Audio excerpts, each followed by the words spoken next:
Hello and welcome to Ula Tea Leaf Readings. My name is Lenore and tonight I'm going to be reading your tea leaves. This is a horoscope for Leo. If Leo is your solar, lunar, ascendant / rising sign, then this is a message for you. All right, let's get started. And so our card tonight is the universe. Or the world card.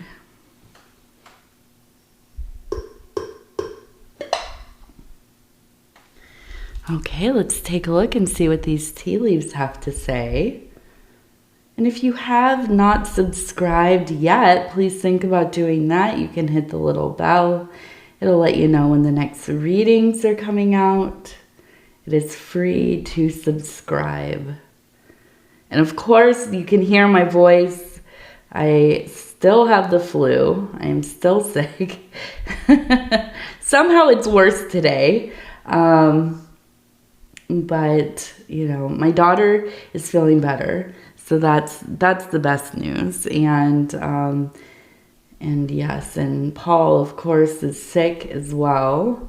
Shout out to my husband's channel over there at Dove and Serpent Tarot.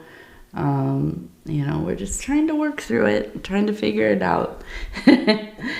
All right. So anyways, let's go ahead and take a look. We have, it looks like a person here.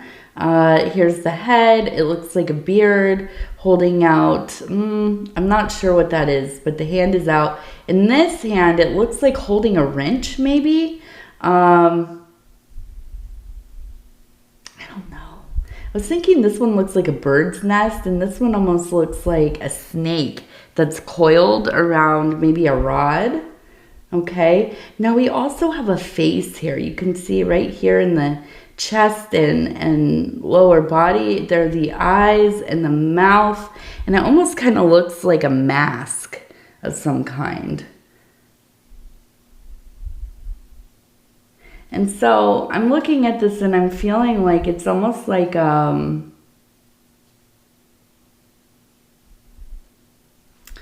we also have a necklace up here.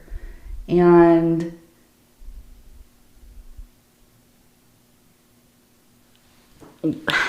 I'm like, okay, so it feels like somebody who has kind of almost this, I don't know what it's not like being possessed per se, but has like an energy around them that's like stuck to them. Now, I don't necessarily think that this is an aspect of self.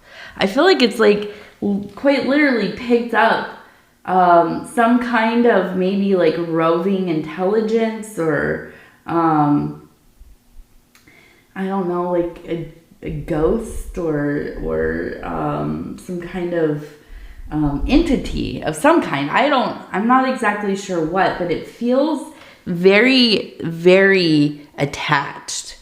And I kind of almost wonder if it's like a family thing, if this is handed down through the family.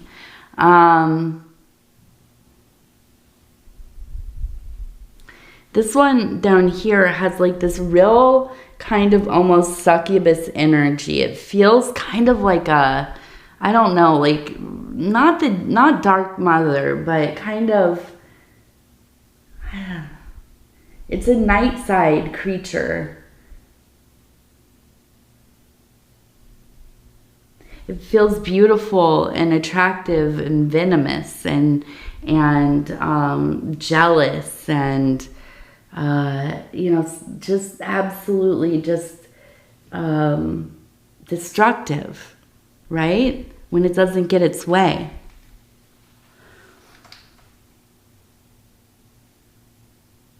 And I feel like, I don't know, is this you?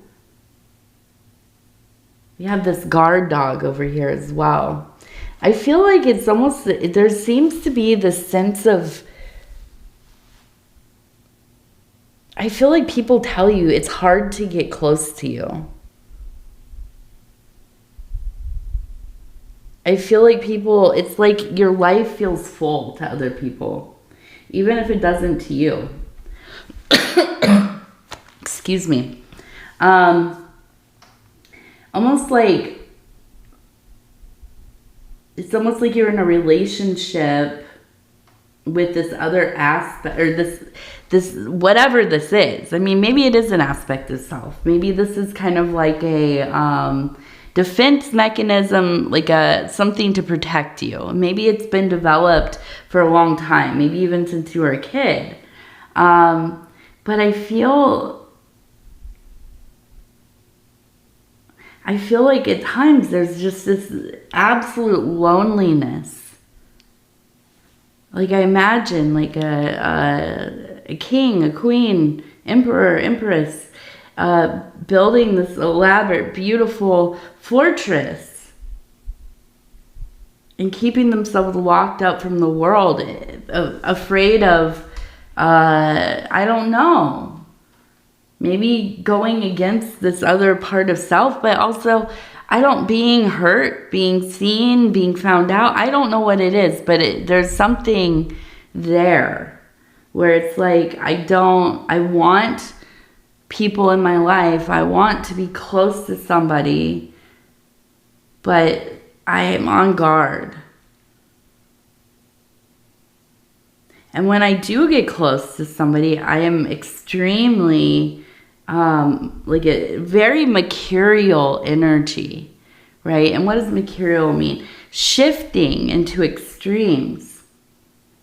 Beloved and sensual and you know, devoted and then jealous and angry and devaluing this person, like what they call black and white thinking, kind of, right? Overvaluing, undervaluing, going back and forth, back and forth. I feel like you want to build a life, a family, the nest, you know, the nest tells me that. And we have over here the snake with the rod. And it's a sign of power. Wanting to rule your domain. But it feels so difficult to allow anybody in. Even if, I mean, maybe you are in a relationship, maybe you are married. Maybe you've been married for a long time, but there's a wall there. There's a wall there, and I feel that there's a desire to connect.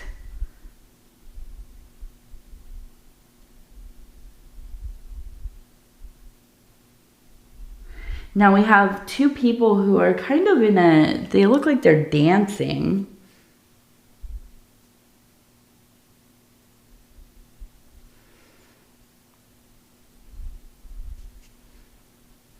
And I do feel like there is a sense of courtship. And I feel like maybe this is why this is coming up, because there's almost a sense of really wanting to, you know, be close and have this kind of flirtatious love and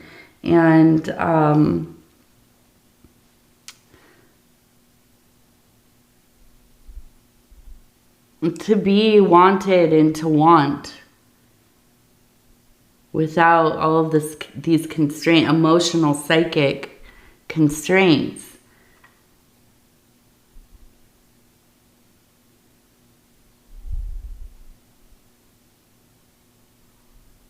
And I feel like there is a sense of movement here. We have this bird. I saw it over here as well, right there. And so moving, I feel like it's just and this is with this universe world, the collapse of the old things, beginning anew in some way, maybe with yourself. Now we also have a satyr here.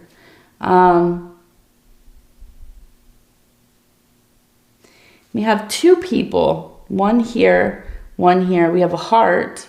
Their hands are unified. And then we also have a goat.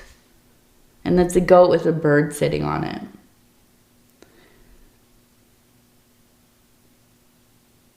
So the goat, in my mind, really often represents a sense of strength and family, but also tradition.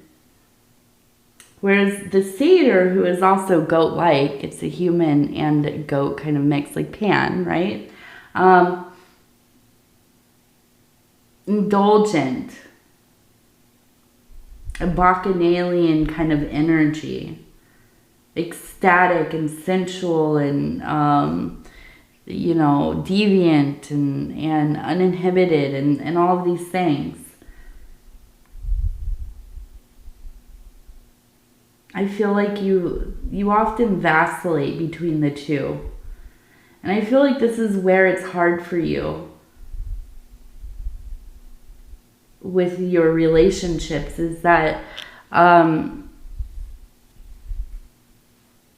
it's hard for you to show the completeness of yourself.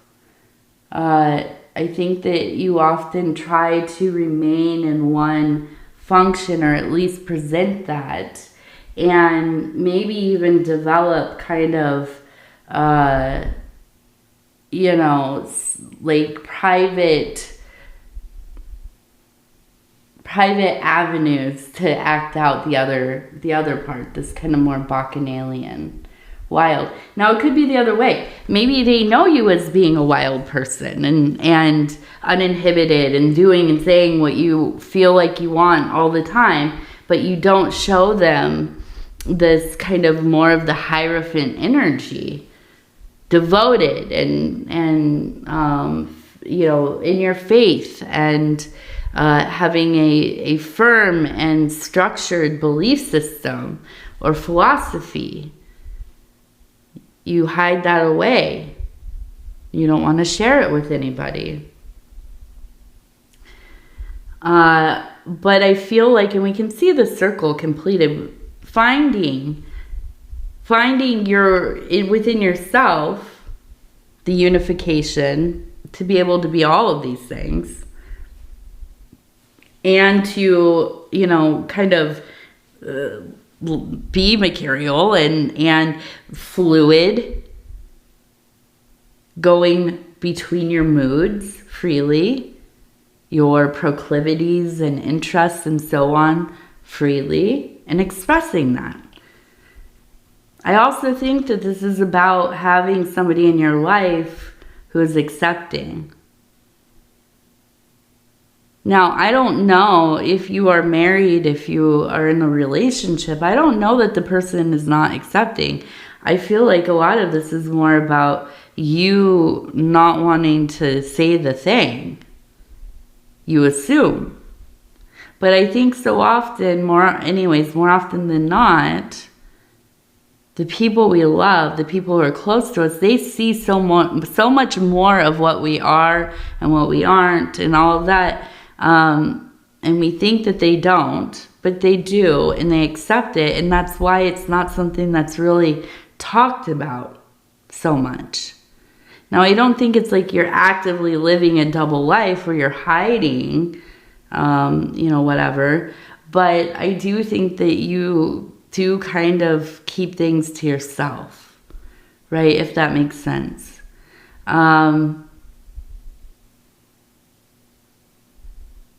So I feel like this is really a sense of having the wish, the intention to be able to connect on all of these levels. In your ever-changing nature. And feeling embraced even so.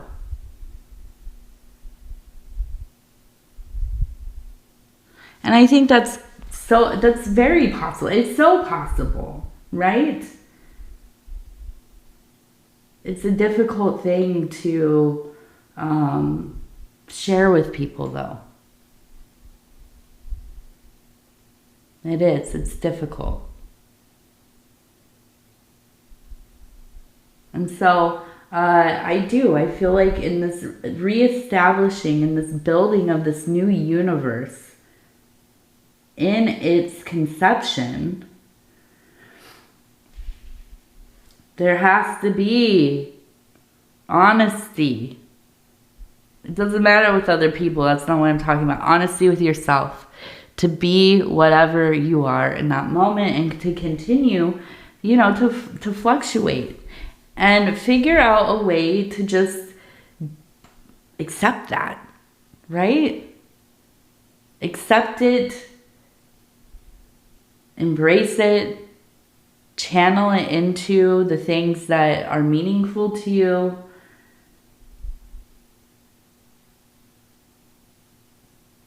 I feel like for myself, and I still struggle with all kinds of things that I don't know how to say or share with people or whatever. I'm not like super transparent all the time.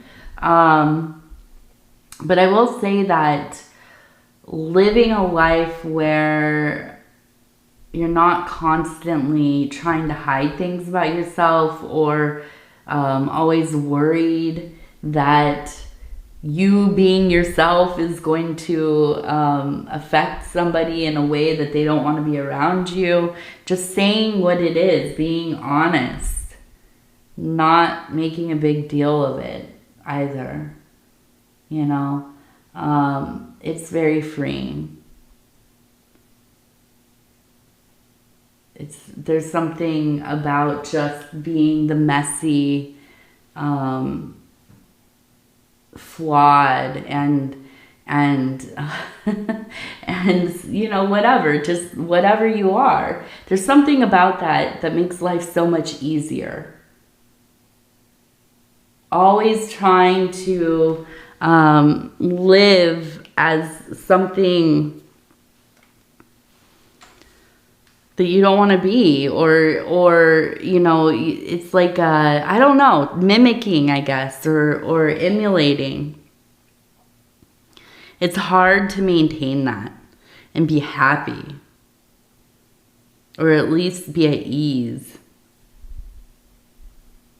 And I feel like in this building of this new period of your life, this desire for this unification, this openness, a lot of it has to do with the work of self and opening up and accepting yourself. Because really, it very rarely is about, do we really care if people accept us at the end of the day? Sure, it's nice to be liked or whatever, but does it really matter? I don't know. I don't think so. Probably not. But if we can accept ourselves in some way, and not only just that, but then love what we are, who we are, the many things that we are, what a life that is. It's like having a skeleton key, right? You open so many doors with it.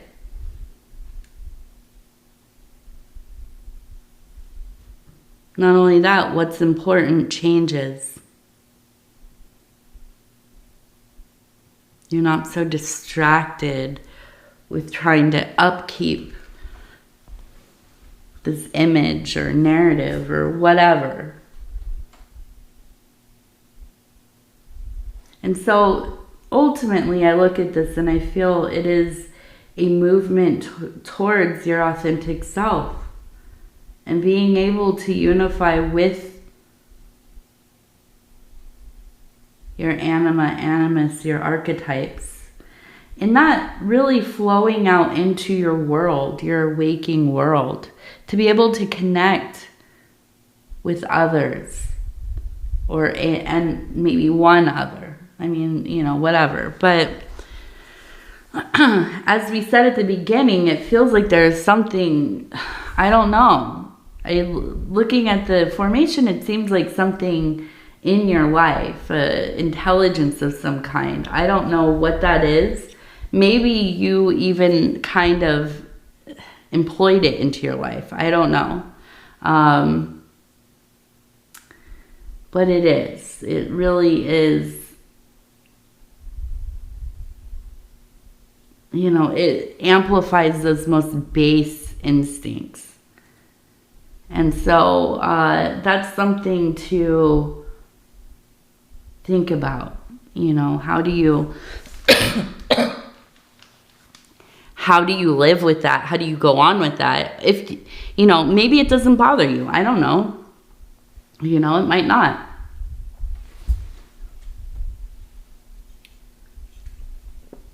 Oh, my throat. I'm sorry, I'm still so sick. I'm trying to get through my readings. But also, we have a volcano, we have a bird, we have another bird, we have a snake. We have a woman feeding the birds. Okay. This is maybe a grandmother. And it's about this, there's a messaging here, excuse me, about the anger. And that's the big thing, the anger here, the volatility. Learning to master that, or where you put it. Not letting yourself be, you know, just succumb to it. I think that's the thing, is being ruled by this, and it's the base, the jealousy and the anger and the need for control. And, you know, I think it comes down to finding things and going where, you know, you feel that your soul is being fed. And you know what that means. If you've ever experienced it, having something you love. It's like if you're a musician and you're playing music and you feel, you know, immersed in it because you love it and it feeds your soul.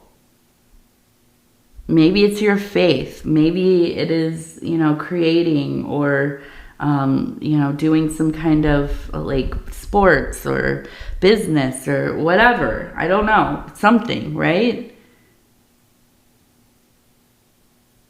Using these outlets as a place for sublimation for that anger, that rage, that jealousy.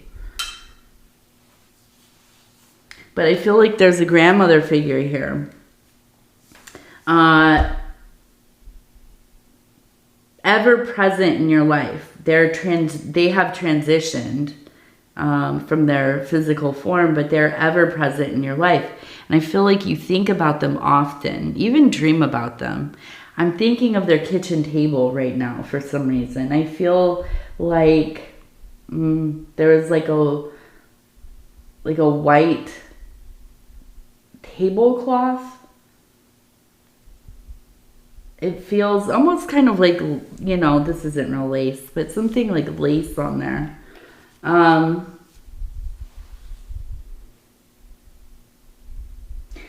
I feel like this person, this grandmother or grandmother figure, sitting at their table, drinking coffee, talking to you. You're young. Maybe a preteen or a teenager.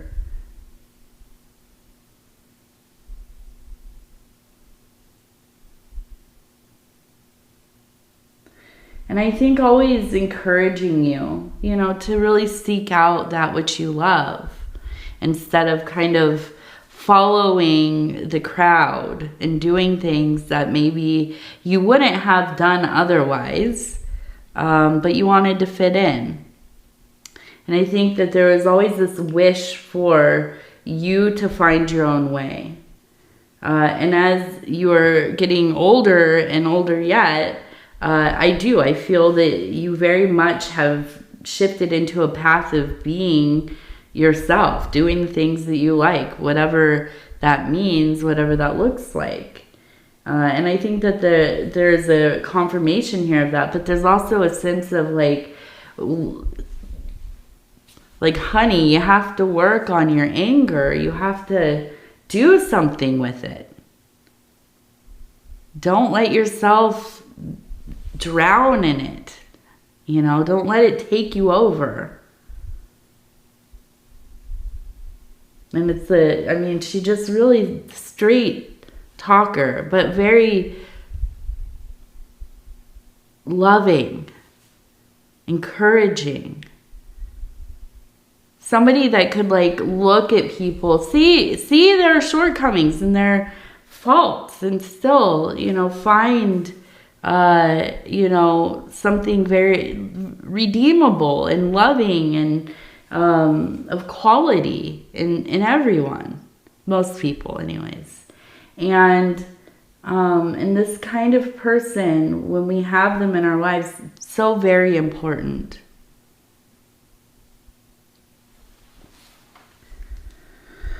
Okay, we're going to go over here and we're going to look at the Wild Offering Oracle cards. And I'm just going to go ahead. I'll flip through and stop where it feels right. Abundance. Divine Beloved, please show me how to feel fully deserving to receive. I release my ego's plan and I open to being a vehicle for abundance. And I open to being a vehicle for abundance. Wonderful. I like it. I like all these cards. Some of them I love, some of them I like. All right, Leo, I want to thank you so much for spending this time with me. It is always such an honor to be able to bring these messages to you.